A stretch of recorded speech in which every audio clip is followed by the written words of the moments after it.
और सभी व्यूवर्स का मैं आरती गुप्ता पीसीएस ऑफिसर स्वागत करती हूँ इस वीडियो में। आज हम देखेंगे हाल ही में जो यूपी पीसीएस 2024 का मेंस का एग्ज़ाम कंडक्ट हुआ है उसके क्वेश्चन पेपर को देखते हैं और समझने की कोशिश करते हैं कि आयोग ने किस तरह से प्रश्न पूछे थे।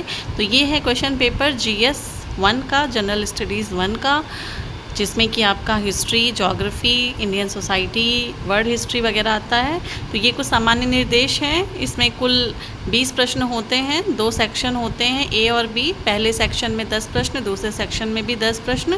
पहले वाले जो हैं वो 8 नंबर के प्रश्न होते हैं पहले सेक्शन से और 125 शब्दों में अंतर लिखना होता है उसका आंसर। और जो सेक्शन बी है वो 200 उसको शब्दों में लिखना होता है और उसके जो है नंबर होते हैं वो 12 नंबर का होता है।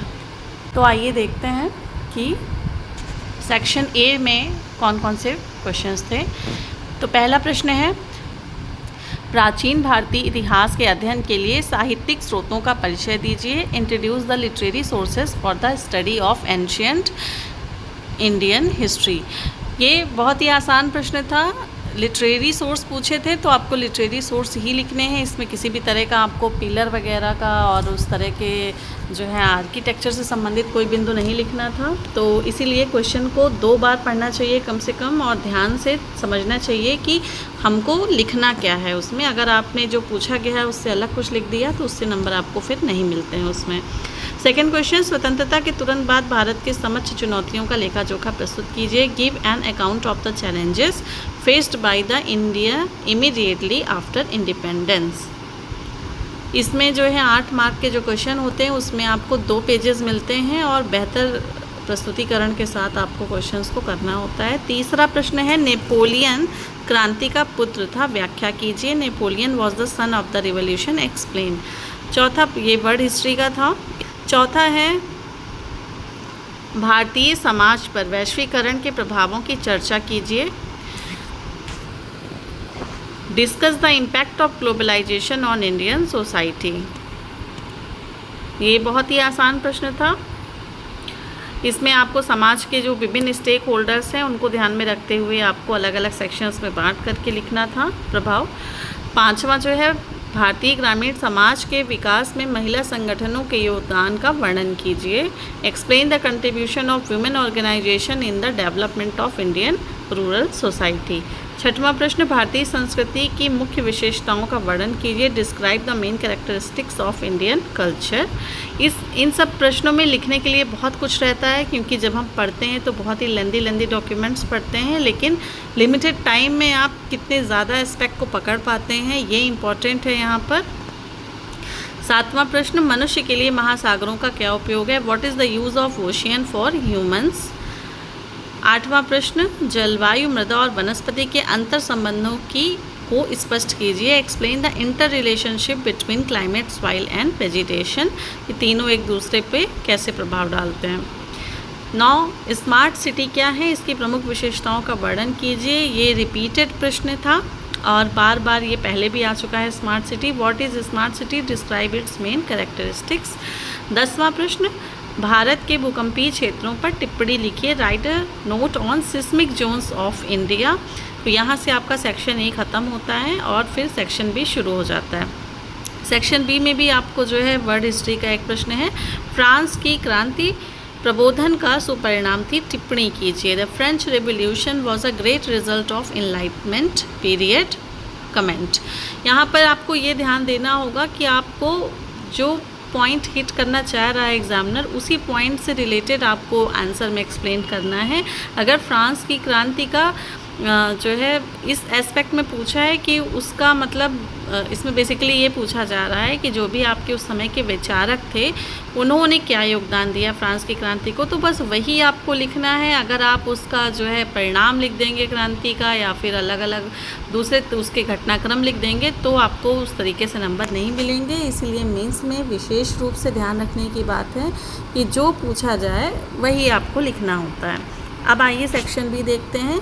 12वां प्रश्न, बंगाल में क्रांतिकारी आंदोलन के विकास को रेखांकित कीजिए। Outline the development of revolutionary movement in Bengal.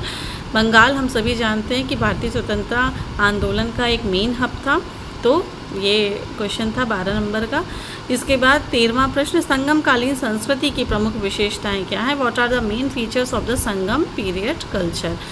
तो ये सब देखने में जर्नलिस्टिक क्वेश्चंस लग रहे हैं, लेकिन इनको लिमिटेड टाइम में सभी प्रश्नों को पूरा करना और अच्छे प्रेजेंटेशन के साथ पूरा करना, सभी कीवर्ड्स का यूज़ करते हुए लिखना एक चैलेंजिंग टास्क होता है। तो संगमकालीन संस्कृति की प्रमुख विशेषताएं क्या हैं? What are the main features of Sangam period culture? ये 13वां प्रश्न था। 14 नंबर, भारतीय समाज अपनी विशिष्टता और सांस्कृतिक विविधता के लिए जाना जाता है, चर्चा कीजिए। Indian society is known for its uniqueness and cultural diversity, discuss.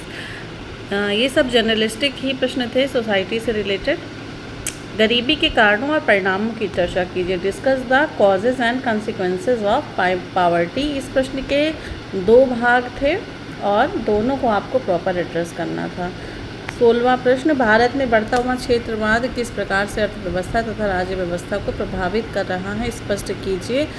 How is the growing regionalism in India affecting the economy and polity?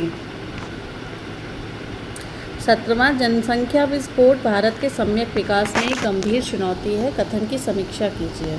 Population explosion is a serious challenge to India's holistic development, examine the statement।